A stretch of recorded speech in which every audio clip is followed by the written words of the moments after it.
Controversial movie reviewer na si Goldwyn Reviews, nakatanggap daw ng threats. Hindi rin maaalis sa kanya ang pangamba dahil nakakatanggap din daw siya ng threats, lalo na kung negative ang kanyang review.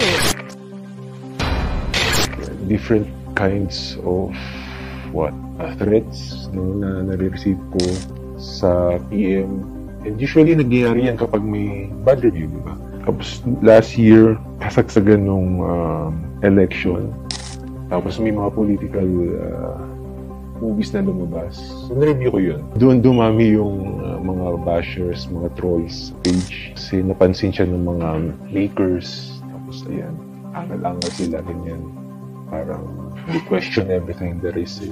Hindi lang trolls may mga directors pa, mga well-known personalities pa na talaga nag-iingay, saying things about me. Meron nang hahamon ng suntukan, ganyan. Kaya naman up until now, marami pa rin curious sa hidden identity niya. Kaya nga, ayoko magpakita ng mukha Kasi, you know, I mean, you'll never know kasi pag kumalat yan, o pag mag-reveal ako ng identity, you know, pag nanood ako ng sine, baka may biglang lumapit or what. I mean, sana wala, pero I get paranoid sometimes. Movies naman to pag-uusapan natin. Kaya I don't think it matters.